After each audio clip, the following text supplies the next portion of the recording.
현재 시장은 엔비디아, 인텔 같은 소수 거대 AI 기업들이 주도하고 있다. 이들이 이미 강력한 어떤 기술적인 회자, 거기에 이제 시장 지배력 확보했기 때문에 풍부한 유동성은 결국 1등 기업들에게 집중될 가능성이 굉장히 높다라고 판단하고 있고요. 금리 인하 시기에 가장 유동성이 가장 먼저 향하는 곳은 시장의 주도주인 것 같거든요. 특히 압도적인 기술력을 갖고 있는 성장주 쪽을 바라보셨으면 좋겠고, 그리고 현재 대한민국 주식시장에서 AI 시대의 개화를 온몸으로 맞이하고 있는 그런 기업들을 여러분들이 선택하시면 좋을 것 같은데요. 첫 번째 기업은 입니다. 네, 반갑습니다. 경제원탑에서 매일 강의를 하고 있는 조진표 대표라고 합니다. 반갑습니다. 현재 국내외 증시 상황과 앞으로 10월 증시 어떻게 보시나요? 대한민국 주식시장이 지금 역사의 한 페이지를 새롭게 장식해 나가고 있다, 이렇게 보고 있는데요. 코스피 지수가 장중에 3,490포인트까지 터치를 하면서 사상 최고치를 경신하는 기염을 토하고 있으니까요. 연일 이어지고 있는 상승 랠리에 투자자들의 어떤 기대감은 정말 이제 최고조에 달했지만, 한편에서는 언제까지 이 열기가 이어질까 하는 그런 이제 불안감도 공존하고 있는 것 같아요. 그렇다 보니까 현재 국내외 증시의 상황은 외국인 기관 그리고 정책 이렇게 이제 삼위일체가 이끌고 있다, 이렇게 말씀 좀 드리고 싶고요. 이번 상승 랠리의 주역은 단연 외국인과 기관인 것 같습니다. 국내 증시의 이제 펀더멘털 개선이라든지 또는 정책 기대감 같은 쪽에 주목을 하면서 순매수 기조를 강력하게 좀 유지하고 있는데요. 특히 이제 삼성전자를 필두로 한 반도체 업종이 시장을 견인하고 있죠. AI 시장 개화에 따른 어떤 HBM 수요 폭증, 기술 경쟁력이 재부각되면서 관련 기업들의 주가도 연일 고공행진을 펼치고 있으니까요. 여기에 정부의 코리아 디스카운트 해소를 위해서 어떤 기업 밸류 프로그램 같은 이런 정책적인 효과도 가시화되고 있다고 하는 점도 사실은 긍정적인 것 같습니다. 주주 환원 정책이라든지 또는 자사주 소각이라든지 국내 증시의 체질을 근본적으로 개선시킬 거다라고 하는 기대감이 지금 시장에 크게 불고 있다, 이렇게 보시면 될 것 같고요. 글로벌 증시 역시 훈풍이 좀 불고 있습니다. 특히 미 연준이 드디어 금리 인하 사이클에 진입했다라고 하는 사실에 환호하면서 3대 지수 모두 신고가 랠리를 펼치고 있으니까요. 지난주에 있었던 FOMC, 오늘 녹화하는 날이 9월 24일인데요. 지난주에 있었던 FOMC에서의 기준금리 0.25%포인트 인하한 데 이어서 연내에 추가 인하 가능성까지 시사하면서 풍부해진 유동성이 정말로 위험자산인 이쪽 주식시장으로 강력하게 들어오는 것 같고요. 시장은 10월 그리고 12월에 있을 FOMC에서도 추가 금리 인하를 기대하고 있는 그런 분위기가 지금 한껏 물어있거든요. 또한 AI 기술주들의 강세가 지속이 되고 있다고 하는 점 역시 거기에 미중 간의 정상회담도 긍정적인 대화 무드가 조성될 거라고 하는 분위기, 또 글로벌 투자 심리가 이런 점들에 있어서의 개선 의지가 좀 있지 않을까라고 하는 걸로 인해서 좋아지고 있는 그런 형국이 진행되고 있고요. 10월 달 증시는 계속되는 삼저 호황의 환경으로 인해서 한국 증시가 더 높은 곳으로 계속 이끌어갈 거다라고 이렇게 좀 판단을 좀 하고 있습니다. 삼저가 달러 약세, 그 다음에 저유가, 저금리, 이렇게 이제 3저인데요. 이 중에서 달러 약세가 가장 중요하고 나머지 두 개의 중요도도 좀 비슷하긴 한데, 문제는 이 삼저 조합이 매우 드물게 나타난다는 거죠. 그러니까 달러가 약세인데 유가가 오르지 않은 경우는 거의 없었고, 경기가 좋았는데 금리가 저금리를 유지하는 것도 흔치 않기 때문인데요. 그런데 이 어려운 조합이 1980년대 이후에 정말 40년 만에 다시 나타나고 있다는 거죠. 지금 차트를 보시게 되면 이 차트에서 삼저 호황에 대한 부분들을 자세히 좀 말을 해주고 있는 것 같아요. 노란색 라인이 1985년부터 1990년까지 삼저 호황이 있었을 때의 코스피 증시의 상승 패턴을 보여준 거고요. 이 검정색이 현재 2025년에 코스피 시장에 삼저 현상이 나타나면서 상승했었던 부분이니까요. 보시는 이 표를 통해서 꼭 이렇게 1985년과 1990년 사이에 있었던 호황이 다시금 2025년부터 100% 이를 거다라고 이렇게 보는 관점이 아니라 삼저 호황이 계속 되는 한 지난번 40년 전에 있었던 이러한 우상향의 흐름은 계속되지 않을까라는 관점으로 보셨으면 좋겠다는 거죠. 또한 장기적 관점에서 저환율 그리고 이제 저금리 환경과 저유가의 조합은 지속될 걸로 말씀드리고 싶습니다. 결론을 말씀드리면 정책에 대한 부분들, 그러니까 배당 분리과세, 대주주 양도세 같은 거기에 삼저의 조합은 한국 증시를 더 높은 곳으로 이끌 것으로 판단하고 있고요. 10월 증시는 AI하고 반도체 섹터가 이끄는 성장세를 통해서 견조한 흐름을 이어갈 것으로 전망을 하고요. 단기적인 어떤 변동성이 나타날 수 있지만 큰 추세는 여전히 상승을 향하고 있다. 이렇게 말씀드리고 싶습니다. 연준이 9개월 만에 기준금리를 0.25%포인트 인하했습니다. 이번 결정을 어떤 배경에서 내렸다고 보시나요?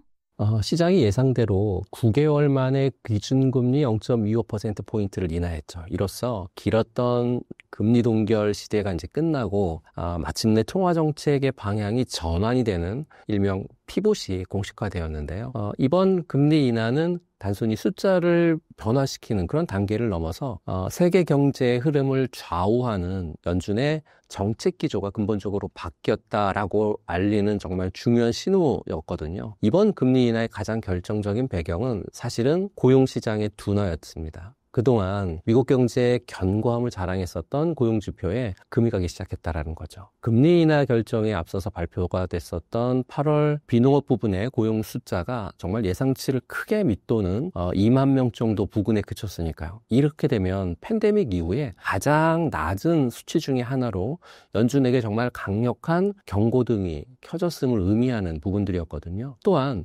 절대적인 수준은 여전히 낮지만 실업률이 소폭 상승하고 있다라고 하는 점 역시 연준이 주목했었던 부분인데요. 파월 의장이 기자회견에서 고용시장의 하방 리스크가 커졌다고 명시적으로 언급했으니까요. 그러면서 노동 수요와 공급이 동시에 둔화하는 기이한 균형 상태에 도달했다. 이렇게 이제 표현하면서 고용시장의 동력이 약해지고 있음을 공식적으로 인정했으니까요. 두 번째는 연준의 또 다른 책무인 인플레이션인 것 같아요. 현재 연준에게 매우 까다로운 숙제를 안겨주고 있는데 8월 소비자 물가지수, 그러니까 CPI가 전년 대비해서 2.9% 정도 상승을 하면서 여전히 연준의 목표치인 2%를 상회하고 있는 상황인데요. 그러니까 인플레이션과의 전쟁은 아직 끝나지 않았다는 거거든요. 그러니까 일반적으로 경기가 둔화가 되면 물가 상승 압력도 사실은 낮아져야 되는데, 하지만 지금 미국 경제는 경기 둔화, 물가 상승 압력이 높아지는 동시에 이런 현상이 나타나고 있는 이른바 스태그플레이션의 초기 징후를 보이고 있다는 거죠. 이렇게 되면 통화정책을 결정하기가 굉장히 어려운 환경이라는 겁니다. 그럼에도 불구하고 연준이 금리 인하를 선택했는데요. 당장의 물가 상승 압력보다는 급격한 경기 침체 그리고 고용 악화가 미국 경제에 더 큰 위협이다라고 판단했기 때문이 아니었을까라고 말씀드리고 싶고요. 파월이 관세 등으로 인한 물가 상승은 일시적일 가능성이 높다 이렇게 얘기를 좀 했고, 고용시장의 악화라고 하는 더 큰 위험을 막는데 정책 우선순위를 뒀다 이렇게 판단하시면 될 것 같습니다. 세 번째 키워드는 정치적인 압박 그리고 시장의 기대감, 그러니까 경제지표 외적인 요인들도 이번 결정에 상당한 영향을 좀 미쳤다고 볼 수 있는데요. 아시는 것처럼 트럼프 대통령이 연일 SNS를 통해서 파월 의장을 압박을 했지 않습니까? 그거로 인한 금리 인하를 요구를 해왔으니까 연준은 사실은 독립적인 기구임을 강조하지만 이런 지속적인 정치 압박이 정책 결정 과정에서 심리적인 부담으로 충분히 작용했을 가능성을 배제할 수 없다는 거죠. 또한 금리 인하 이전부터 금융시장은 이미 9월 달에 금리 인하를 할 거야 라고 굉장히 많은 분들이 기대를 하고 있었거든요. 또한 이제 그러다 보니까 선물 시장에 반영된 금리 인하 확률이 90%까지 올라갔었던 그런 사태를 여러분들이 좀 보셨죠. 만약 연준이 이런 시장의 기대를 저버리고 금리를 동결했다라고 하면 시장에 충격을 주었을 거고 금융 불안을 야기할 수도 있었다라는 말씀을 드리고요. 이번 연준의 0.25%포인트 금리 인하는 본격적인 경기 부양을 위한 어떤 공격적인 완화 정책의 시작이다. 이렇게 말씀드리기는 좀 빠를 것 같고요. 다가올지 모를 경기 침체에 대비하는 어떤 보험성 인하 성격이 짙다 이렇게 말씀드리는 게 훨씬 맞을 것 같습니다. 파월 의장 역시 향후 추가 인하에 대해서 확답하지 않고 데이터에 의존해서 매회마다 결정할 거다라고 하는 신중한 태도를 보였으니까요. 특히 이제 오늘 녹화하는 날 새벽에 파월 의장이 지금 주식시장이 굉장히 고평가되어 있다라는 발언을 함으로 인해서 오늘 주식이 조금 밀렸거든요. 이런 어떤 굉장히 중요한 매크로 지표라든지 앞으로 발표될 고용지표 또는 물가지표 하나하나 정말 중요성이 그 어느 때보다도 커지고 있다라는 부분들을 인지하셨으면 좋겠습니다. 이번 인하 직후에 S&P 500과 나스닥이 최고치를 경신했습니다. 지금의 상승세가 계속 이어질 수 있을까요? 지금의 기록적인 증시의 상승세는 사실 몇 가지 강력한 힘에 의해서 움직이고 있는데요. 강력한 엔진 첫 번째는 연준의 통화 정책의 전환이죠. 이번 금리 인하가 일회성 이벤트가 아니라 연말까지 적어도 한 차례 내지는 두 차례 정도의 추가 인하 가능성을 시사하는 피봇의 시작인 부분들이 가장 크고, 이렇게 되면 시장에 더 많은 돈이 풀릴 것이라고 하는 확실한 신호를 주었고, 또 낮아진 금리는 채권과 같은 안전자산의 매력을 떨어뜨린 대신에 주식과 같은 위험자산의 자금으로 몰리게 하는 직접적인 어떤 원인이 충분히 될 수 있거든요. 이렇다 보니까 시장을 주도하고 있는 유동성에 대한 부분들로 인해서 시장은 연준의 통화정책을 통해서 강력한 상승 흐름의 엔진이 장착이 됐고, 두 번째 엔진 같은 경우에는 기술주인 것 같아요. 특히 이제 최근 엔비디아하고 인텔하고 50억 달러 규모의 AI 쪽에서 협력 발표를 보게 된다라고 하면 시장에 엄청난 좀 활력을 불어넣었죠. AI 혁명이 단순한 테마가 아니라 산업의 패러다임을 바꾸는 거대한 흐름이고, 또 관련 기업들의 실질적인 성장으로 이어질 거라고 하는 믿음을 강화시켰다, 이렇게 볼 수 있을 것 같아요. 그러다 보니까 나스닥이 S&P 500보다 더 강한 상승 탄력을 보이는 이유가 여기에 있었죠. 시장을 주도하는 엔진 세 번째는 견고한 어떤 경제 데이터인 것 같아요. 금리 인하의 배경이 된 고용도나 우려에도 불구하고 최근 발표된 제조업 지표라든지 또는 주간 실업수당 청구 건수 같은 다른 경제 지표들은 미국 경제가 여전히 견고함을 보여주고 있는데요. 이렇게 되면 투자자들에게 경제가 침체에 빠지지 않더라도 연준의 통화 정책의 혜택을 누릴 수 있다라고 하는 이른바 얘기를 잘하고 있는 골디락스라고 하는 이런 시나리오에 대한 기대감을 좀 심어주었다, 이렇게 볼 수 있을 것 같습니다. 하지만 화려한 무대 뒤편에는 우리가 반드시 경계해야 될 위험 요인도 도사리고 있는데, 가장 큰 복병은 인플레이션인 것 같습니다. 연준은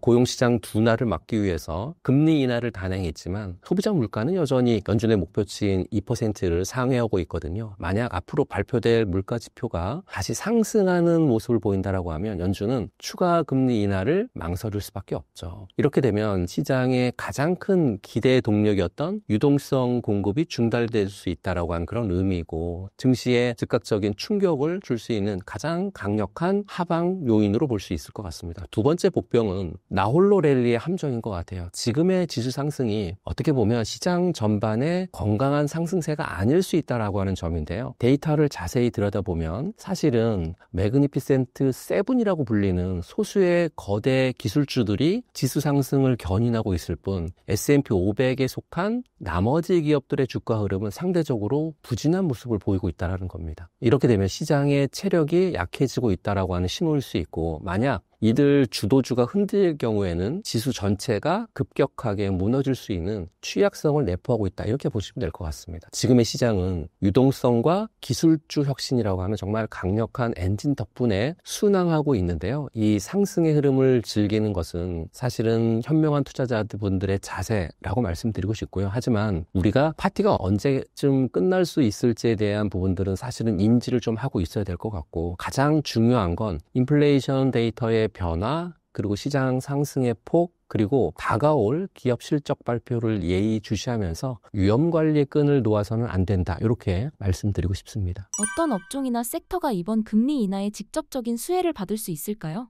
연준의 역사적인 통화 정책 전환, 그러니까 금리 인하가 시작이 되면서 시장에 새로운 어떤 기회의 바람이 불고 있는 것 같아요. 그러니까 낮아진 금리는 기업의 그 비용 부담을 줄여줘서 미래 성장에 대한 어떤 기대감을 키울 거고, 그로 인한 투자 자금이 더 높은 수익을 찾아서 계속 움직이게 만드니까요. 이런 거대한 변화의 물결 속에서 최대 수혜가 예상되는 핵심 섹터를 몇 가지를 좀 말씀드려보면, 우선 금리 인하는 성장주를 위한 무대, 이렇게 말해도 과언이 아닌 것 같습니다. 특히 기술과 AI 섹터는 이번 금리 인하에 가장 직접적이고 강력한 수혜를 받을 것으로 좀 기대가 되는데요. 성장주는 현재 이익보다는 미래에 벌어들일 이익에 대한 어떤 기대감으로 주가가 형성이 되는 거잖아요. 금리가 높을 때는 미래 가치를 현재 가치로 환산할 때 높은 할인율이 적용되지만 굉장히 그래서 불리하잖아요. 근데 금리가 인하가 되면 할인율이 낮아지기 때문에 재평가받는 효과가 즉각적으로 나타난다, 이렇게 보시면 될 것 같고요.